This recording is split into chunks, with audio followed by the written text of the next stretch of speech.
part two of a series we've been talking about in regards to addiction. Let's talk about addiction Again. Yeah, let's talk about addiction again. One more time. I'm here with my friend Chris. How are you? I'm great. How are you doing, buddy? Doing good. And last time when we talked about addiction, we really focused in on why people get addicted. Why is it so easy for our family members, our loved ones, people we know to get attacked or pulled into this life of substance use?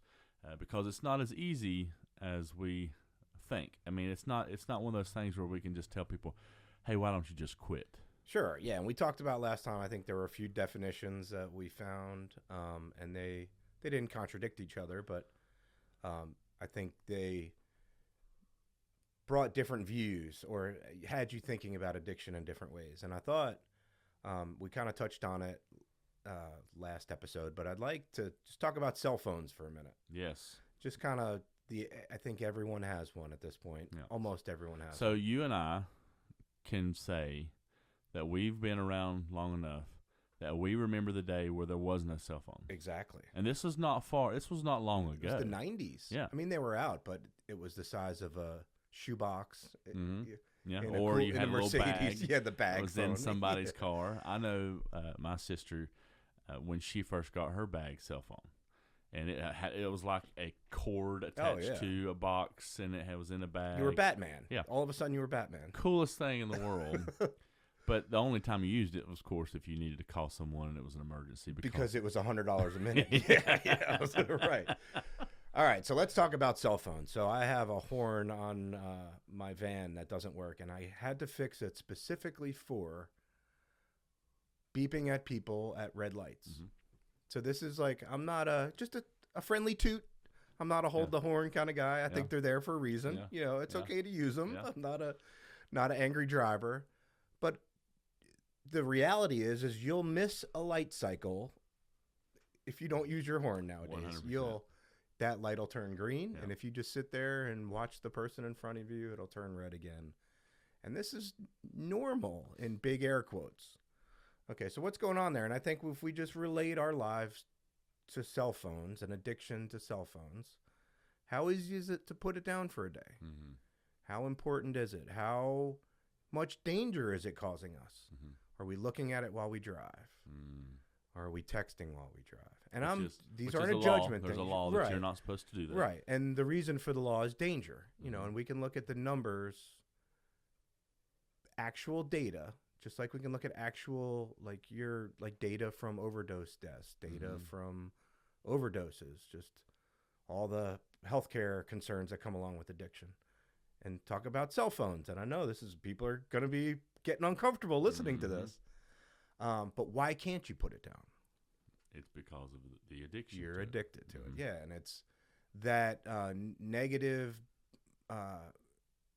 part of the addiction that we keep doing it even though there's a side effect we think isn't that bad. But one, I don't think we really know because cell phones are pretty new. But I think years from now, historians will look back and, you know, there will be a generational curse because of this. Mm-hmm. There will be large numbers of people that died because of cell phone accidents. I mean, it's happening now. You know, there's 2 fatalities that I know of in a car that, you know, they alleged was because of somebody was using their cell phone while driving. Mm-hmm. You know, so that's happening a lot. And I think it's becoming way too normalized. And I don't want to make this episode about cell phones, but I really just want to provoke some thought about, you know, enlightening people. This is your neural network is telling you need this. You're waking up, instead of emptying your bladder, you're turning your phone on. Mm-hmm. You know, so that is absolutely addiction. Mm-hmm. And I think, you know, we can go to food too. You know, and this is not a weight shame. This is, I love to eat. But if we are realistic about what we ingest, what it does to our body, why we can't stop doing those things, the word is addiction. You know, that's the word. So obviously we're the chemical brothers. We're talking about drugs, alcohol, substances, substance use. And you But make a great point. yeah. Addiction is not just strictly on fentanyl or cannabis, marijuana.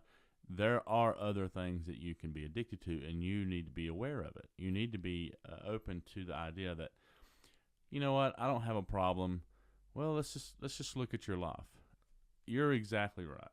I am one of those people who fall into that category of cell phone addiction. I am one of those people who fall into the idea of food addiction. And so for the past several podcasts, I've said, I've never really struggled with addiction. But the reality is, even myself, someone who is an advocate for individuals who are struggling with substance use, I have an addiction. Sure. And that addiction is, for me, is going to be cell phones and food. Well, and I think as we push back on the stigma, really the whole point of kind of this way of talking about it is, I really believe we all have an addiction. It's how negative is the side effect. And that's how we gauge the stigma, how the negative side effects of fentanyl and heroin and opiates and benzo addiction and alcoholism are horrible. They're horrible. There was prohibition, for a reason. Yeah. It doesn't discriminate. No. Addiction does not discriminate. And addiction is a disease. Yeah. So there may not be mention of cell phones, or there may be already. I don't know. There may not be wide medical discussions on what sugar's done to us as to our brains, to our bodies, overall health of humanity. But And there will be. Yeah, and what that is, again, is that it's that dopamine effect. And I remember 2016, I was at the biggest I ever was. Close to 370 pounds. And I decided then, I kind of had like a little bit of a health scare. It wasn't like overwhelmingly a health scare. And so I decided that I was going to go on a diet or Make a change. Make some lifestyle changes. And it was very early on during that process that I discovered that I had a food addiction. And it was a process of me being able to cope with whatever it was that I was going through at the time. And when I started kind of lowering my calorie intake, or I started lowering my food intake, what was I doing? I was getting angry. I was getting upset. Withdrawn. I was withdrawing from this food addiction. And it's the same thing with your phones. And so we may start out this episode with this kind of I don't have an addiction. You need to think about it. Sure. And I think we'll go back to your seesaw, which is awesome. Your analogy that you brought up a few episodes ago, and we talked about it in Let's Talk About Addiction Part 1. But that dopamine pleasure, when it's overcompensated or overactivated by a substance or an action or a cell phone or pornography or sugar or fentanyl, that when it goes back, you got that counterweight of maintaining without that variable. It's that huge swing you're talking about. Once you talk about, you can articulate that a lot better than I can. Yeah. But I think just like withdrawing that sugar, that drug, whatever it is, that equalizing that takes time. Whatever it is. And one of the conversations I've had recently with an individual who was in active substance use, they had got themselves in a little bit of trouble, and they told me that day as we were talking, they were like, I'm just using to stop the pain. And that is evident to the statistic that we talked about in episode 5 and episode 4, is substance users don't use drugs necessarily just to get high. They get back to that equilibrium state of not feeling pain. Sure. Well, and I'll give you some. I don't talk about me too much here, but qualify myself. So I was prescribed hospice level narcotics, like end of life, cancer, not coming back, fentanyl patches, Dilaudid every 2 hours, just unreal narcotics. Well, obviously I was addicted, and obviously I was abusing all those prescription medications. So massive amounts of heroin, which was what was available then on the streets, Mm-hmm. would just keep me from being sick. I mean, horrifically sick. Large amount. I mean, my prescriptions were $3 a piece. Mm-hmm. I was Mm-hmm. so I was getting, and as I went through recovery, and which was a long process, looking back at those with doctors, I mean, doctors got in trouble, but when the doctor's prescribing it to me, and when I'm taking it, whether it's as prescribed or not, a lot of times the copay is nothing, $5. A drug addict doesn't need a lot. Mm-hmm. But the flip side of that, and back to the pain of using, the euphoria was long gone. It was strictly to live, to maintain, to function, to dull the pain. A lot of my prescriptions had to do with legitimate pain. But I've said before, when it comes to opiates, if you've never felt pain before in your life, and the way pharmacologically or in your brain it works, when you stop taking that, you will feel pain. Mm-hmm. It's just the fact of what it is. So that pain is real, and that the horrible reality of just feeding that addiction isn't euphoria, isn't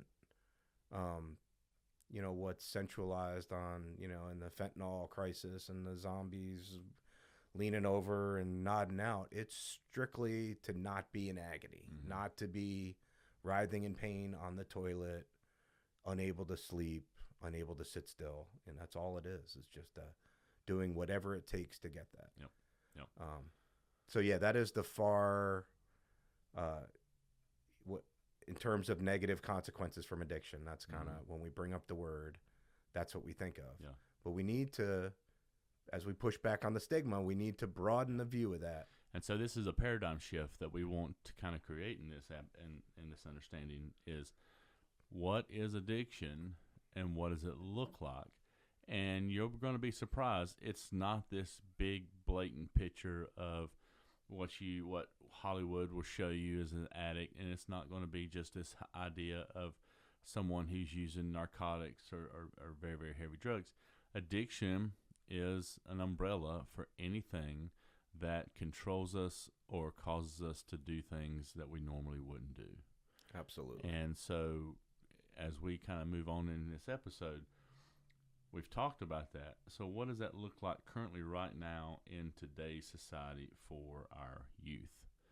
And phones, yes, 100%. Yeah, devices altogether. Devices altogether. Screens, devices. Yeah. But one of the biggest ones currently right now is vaping. Mm-hmm.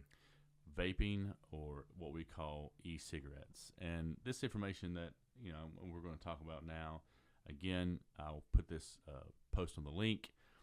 And if you have questions, or if you have comments, or you have things that you want to talk about in regards to addiction, share them on the YouTube. We try to answer every single one of them that come up, and just kind of respond. We like to keep communication open for this podcast. But this information, again, was found on the Huberman Lab when it talked about vaping, alcohol, and other risky behaviors. Dr. Bonnie Halpern Felsher was the individual who was speaking with Andrew Huberman that day, and they talked about e-cigarettes. And they brought up some amazing statistics and things that I didn't even think about. So when you think about vaping, what do you think about? Nicotine. Mm-hmm. So I guess the drug of nicotine. So why do you think adults, youth, are using e-cigarettes a whole lot more? And when I say more, based on the statistics in the podcast, based on the statistics that Dr. Bonnie Halpern Felsher shared, smoking rates have decreased by 10%. But e-cigarettes have increased since 2011 more than 27 to 29%. That bubble gum. Yeah. That bubble gum Puff the Magic Dragon. So there are 5 reasons why youth, especially, are getting addicted. Number 1, marketing. Believable. Targeting young people. It's cool looking. We do presentations, churches. We do presentations at businesses and offices, and we do a little game with them when we say, what is a vape and what is not. And we've got a picture of highlighter. The highlighter one, that's and nuts. The highlighter, H-I-L-I-G-H-T-E-R, highlighter is a vape. Well, it's a highlighter too, though. Yeah, it works. It works. It'll highlight something. Go through your cliff notes. I've got one that I show. I actually put it in my pocket. It's a pen, and it actually works. You plug it, you pop the top, the pen comes out. You can write with it, and then you can push it, and you can smoke with it. There are even jackets. People who have hoodies, where it's got the string where you can come up and smoke it. So it's cool. And this is marketing kids as young as 10, even young as 8 years old. Corporate America. Number 2, flavors. Flavors. The taste of the flavors, it's flavors like unicorn poop. Well, I've never smoked cigarettes because I think there's no attraction to me. Yeah. No, I was a tobacco user. I chewed for a long time, gave it up. Tough addiction. But that totally makes sense. Like the nicotine without, it's the same way with alcohol. Kids don't like beer. Well, there's the Four Locos, the fruity flavors. Mix 5 energy drinks with some malt liquor. I mean, here's no adult, who's trying to get into is going to be like, ooh, unicorn poop. Are you serious? I'm not wanting that. Yeah. They may go with strawberry or something like that. But this is, again, targeting our youth to think, oh, cool look, cool mechanisms, and now, oh, look, this will be cool. I wonder what it tastes like. Yeah, and I preface this with, I'm pretty sure the Attorney General is taking some action, but it's also shameful on, it's all about dollars, whether it's the drug world, the tobacco world, the alcohol world. But, it's shame on them for, hooking them. Mm-hmm. That's the bottom line. That's exactly right. It's a repeat customer. That's exactly right. Number 3, taste and the rush and the buzz. They get the taste. It tastes fruity. They get a good rush, and then they get that buzz very, very quickly. So why is that? Well, number 1 is that each one of these pods or vapes has 59 milligrams or per milliliter of nicotine in them. And what's a carton of cigarettes? One that is comparable to 1 to 2 packs of cigarettes. So per pod, you're going to get the same amount of 1 up to 2 packs of cigarettes, smoking 2 packs of cigarettes. What are these kids burning through? So the average is 1, but unfortunately, one a week. But unfortunately, there are some studies that have shown that people are going through 1 to 4 pods a day. Sure, and I would think, so I believe that. That would be it's always 8 hard to packs trace of cigarettes a day. Well, that's, my whole thing is you're not going to get a kid that's going to be smoking, 3 cigarettes at a time. Well, it's my understanding some of these things, crank them up or however they work. Mm-hmm. Sometimes it's a little puff that a kid can hide in their coat, and sometimes it looks like the car's is burst into flames. It's well, you're right. Yeah. Crank it up. It's easy. It's accessible, and this is the only thing. This is again on the Andrew Huberman podcast with Dr. Bonnie Halper-Felsher, and this blew my mind because I never thought about this. Vapes, what they're seeing is this is the only product that they have available to them 24 hours a day. It's just like the cell phone. Yeah. You get up in the middle of the night. Oh, sure. Put it in your pocket. You got it beside your bed. You take a look at your phone. You scroll for a little bit. You take a hit. People are smoking vapes in the middle of the night. Well, and so to cut you off there. So, yeah, I love my hardware store. I think there's 3 of the folks that work in there that just vape, see them, caught them in an aisle. I flew to California a couple times for work in the past few years.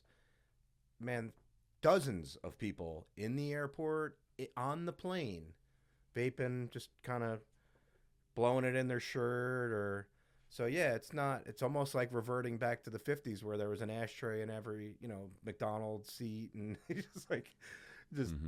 I'm not laughing about it. It's almost like you have to laugh instead of crying, but it's shameful. And I guess to keep it in terms of addiction, how sad is it that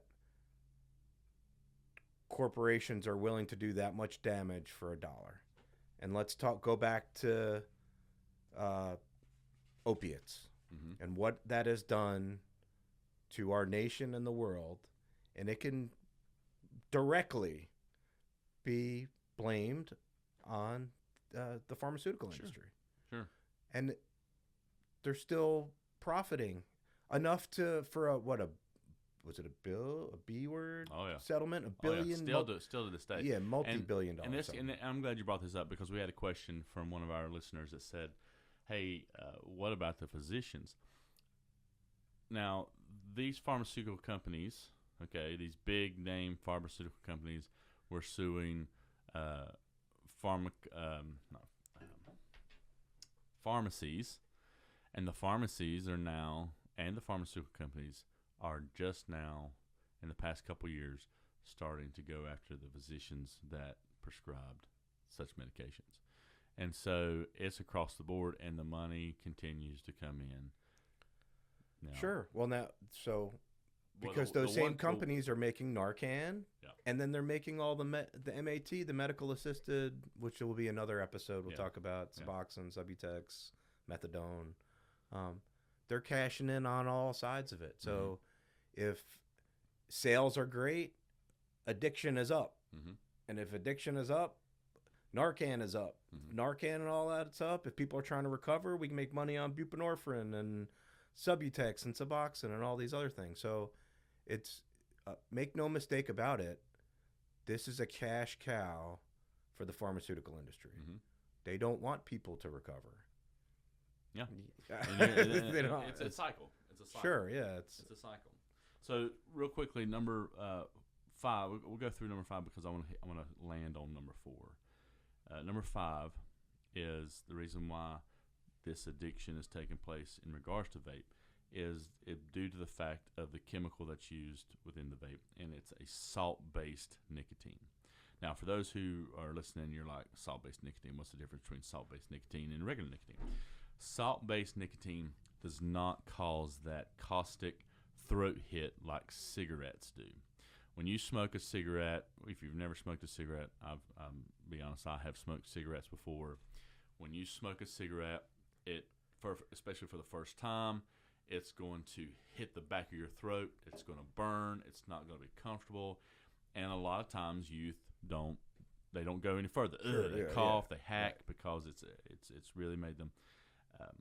Salt-based nicotine don't do that, and it's a chemical that they've used to be able to smoothen throat irritation, cause them not to cough, but it also is more absorbent, which causes more addiction. Sure, yeah, it's more bioavailable, I think is the term. So it's going more is going to the brain. Yeah, more is going to the brain. They're getting it up there, and it's like, well, that wasn't bad, and that tasted good, so I'm going to keep going.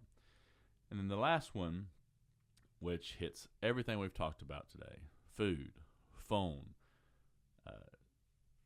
vaping, whatever the addiction is. Addictions we talked about last week, and in regards to some of the more harder drugs like fentanyl and benzodiazepines and heroin, is stress and coping. We live in a stressful world. Sure do. Stressful world. Something is always going on. You and I are stressed. Our families are stressed. Our friends are stressed. We live, and this year's big year because what? It's election year. It's going to get stressful. There is stress, and so how do we cope with that stress? People are falling back into their addictions. They're falling back into abnormal behaviors, and we have to recognize real quickly where that stress is coming from and how to deal with that stress. Sure, and I think back to the paradigm shift, and I think we can all, it needs to be okay to talk about the stress. Mm-hmm. It needs to be okay to say I need help with addiction. Mm-hmm. So if you're listening to this, it's okay to be stressed. Yeah. It's also okay to be not able to change something on your own because help's available. Mm-hmm. It needs to be okay to go get that help. It needs to be okay on the mental health side of things to talk about this as a community. It's okay for guys to say they need help. Mm-hmm. It's okay for all that. As you were saying, we're all stressed. I'd be worried about somebody who wasn't. Yeah. Like what's wrong with the that guy person? that's like, I'm good. No, I'd be suspect. And there's, I got friends that I think levitate when I'm not around. They're just even keel. They have their really solid in their faith, and they're sad to see what's going on, but they're just able to kind of tune it out. But that's few and far between. Like that's a gift I have yet to receive. Well, it's a lot.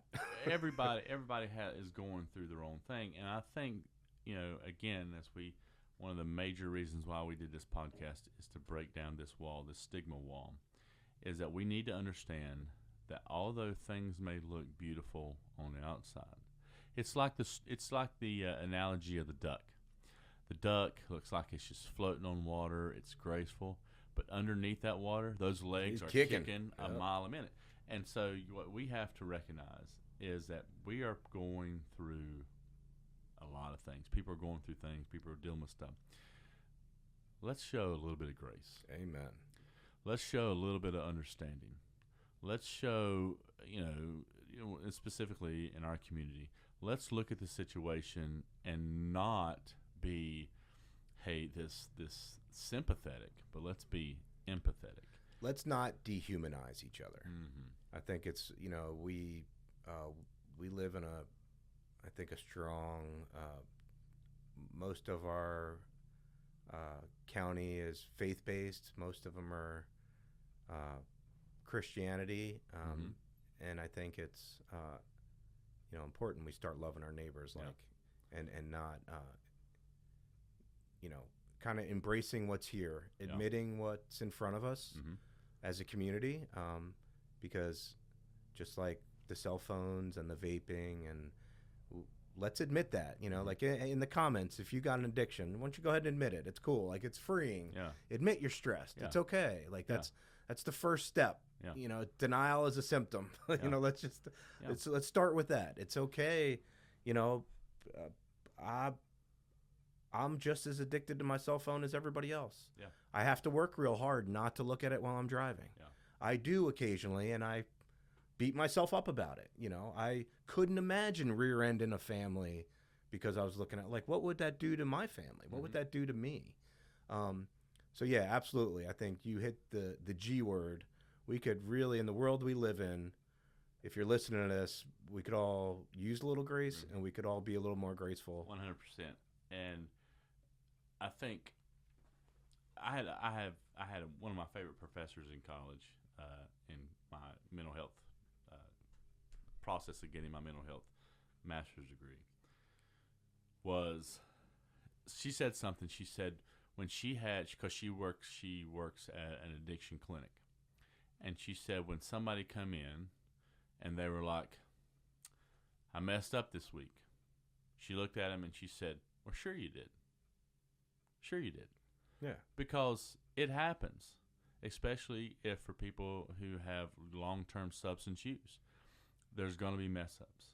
And I think for us, when someone comes up to us and they say, hey, I got to be honest with you, I've got an addiction, our our our reaction should never be shock and awe and shame, but it should be empathy and understanding. And you know what? Sure, you do. The response should be, so do I. Yeah, so do I. So do I. I do. Mine's too. just a little different. Yeah. Yeah, because everybody has one. Yeah. And so this week, as you're going about your week, as you're doing your thing, think about that. Think about how you respond currently in regards to the face of substance use and addiction. How can you change? How can you be better? Maybe you have a story that you can tell. Share it over here on Facebook. On our YouTube page, and let us know your story in regards to addiction. And we'll let you know that we're always going to be here with you. We're here for the journey because my name's Shannon Childers. And I'm Chris Strathy. And we are the Chemical Brothers.